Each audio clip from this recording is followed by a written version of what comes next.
एक सप्ताह के भीतर हवा में पेड़ से गिरती हुई 10 पत्तियों को अपने जाब से पकड़ लेगा।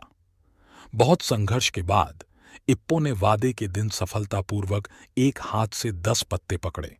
ताकामुरा को आश्चर्यचकित कर दिया और उसकी स्वीकृति अर्जित की यह मानते हुए कि इप्पो बॉक्सिंग सामग्री नहीं है। कोच जेंजी कामोगावा ने उसे विलक्षण आउटबॉक्सर इचिरो मियाता के खिलाफ प्रतिस्पर्धा करने को कहा, ताकि यह देखा जा सके कि उसे स्वीकार किया जा सकता है या नहीं। वास्तविक लड़ाई के विचार से भयभीत इप्पो ने ताकामुरा की सलाह का पालन किया, जिसने मैच में उसके दूसरे खिलाड़ी के रूप में काम किया। ताकामुरा से जो कुछ भी उसने सीखा था, उसका उपयोग करते हुए इप्पो सभी गवाहों को आश्चर्यचकित करते हुए तीसरे दौर में पहुंचने में कामयाब रहा।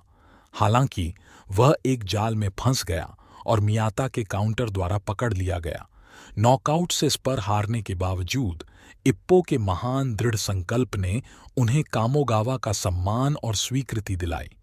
इप्पो की क्षमता को महसूस करते हुए कामोगावा ने उसे मियाता से फिर से लड़ने का फैसला किया, यह देखने के लिए कि वे 3 महीनों में कितना सुधार कर सकते हैं। उसे हराने वाले काउंटर का सामना करने के लिए इप्पो ने अपरकट करना सीखा और मियाता को लुभाने की रणनीति पर काम किया। हालांकि मियाता के साथ बातचीत के बाद कि किस चीज ने उसे लड़ने के लिए प्रेरित किया, इप्पो ने फैसला किया कि वह काउंटर से भागना नहीं चाहता है। कामोगावा को आश्वस्त करने के बाद उन्हें जवाबी कार्रवाई का सामना करने के लिए गहन प्रशिक्षण से गुजरना पड़ा। इप्पो मियाता के खिलाफ जीत रहा है। इप्पो का सामना मियाता से हुआ, जो पहले के विपरीत यह महसूस करने के बाद हताश हो गई कि इप्पो 3 महीनों में कितना विकसित हो गया है। दोनों सेनानियों ने कई बार डाउन स्कोर किया और काउंटर के खिलाफ इप्पो की रणनीति योजना के अनुसार काम करते हुए वे चौथे दौर में पहुंच गए। इस अंतिम दौर में इप्पो ने लड़ाई समाप्त करने के प्रयास में अपना नया अधिग्रहित अपरकट फेंका, लेकिन ऐसा प्रतीत हुआ कि वह चूक गया। यह वह अपरकट था जिसके कारण मियाता नीचे चली गई और उठने में असमर्थ हो गई, जिससे इप्पो विजेता बन गई।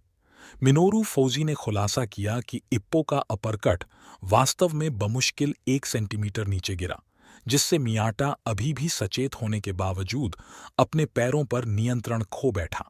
दूसरे स्पर के परिणाम के कारण मियाता को भविष्य में एक पेशेवर के रूप में इप्पो का सामना करने में सक्षम होने के लिए जिम छोड़ना पड़ा।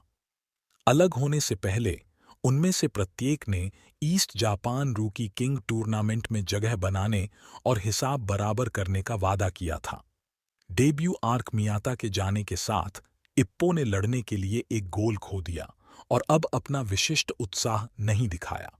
इस समस्या को हल करने के प्रयास में कामोगावा ने उसे ताकामुरा की प्रशिक्षण दिनचर्या का पालन करने का आदेश दिया, इस उम्मीद के साथ कि उसे एहसास होगा कि एक मुक्केबाज का जीवन वास्तव में कितना कठिन है।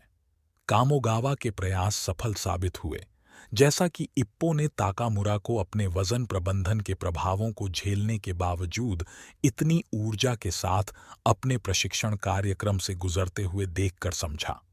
अपनी प्रेरणा पुनः प्राप्त करने के बाद इप्पो ने पेशेवर मुक्केबाजी लाइसेंस के लिए आवेदन किया। लिखित परीक्षा आसानी से पास करने के बावजूद इप्पो टेस्ट फाइट से पहले बेहद घबरा गया था। हालांकि उनके प्रतिद्वंद्वी के कौशल का स्तर मियाटा से बहुत कमतर साबित हुआ, जिससे इप्पो के लिए उसे हराना आसान हो गया।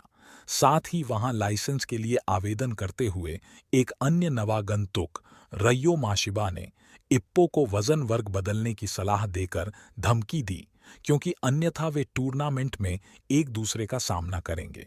इप्पो ने कसम खाई कि वह ऐसा नहीं करेगा, क्योंकि उसे मियाता के साथ पूरा करने का वादा है। उमेजावा द्वारा इप्पो का बॉक्सिंग लाइसेंस लेने के बाद इप्पो ने तेजी से अपना बचाव किया और उसे वापस ले लिया। इप्पो को बॉक्सर का लाइसेंस प्राप्त होने के बाद कामोगावा ने घोषणा की कि उनके पेशेवर पदार्पण के लिए उनका प्रतिद्वंद्वी युसुके ओडा होगा। जब मैच शुरू हुआ तो दूसरे राउंड तक इप्पो को फायदा था, जब ओडा ने इप्पो की आंख के पास चोट पहुंचाई और कट लग गया। इससे डॉक्टर को मैच लगभग रोकना पड़ा। तीसरे राउंड में ओडा सीधे कट के लिए गया। उसे फिर से ब्लीड करने की कोशिश की। इप्पो ने साउथपॉ पर स्विच किया और अंततः ओडा को कई जैब से नॉकआउट कर दिया। इस प्रकार लड़ाई जीत गई। उत्सव के रूप में कामोगावा ने पैसे छोड़े, जिसे इप्पो और अन्य लोगों ने शुगर रे में मनाया।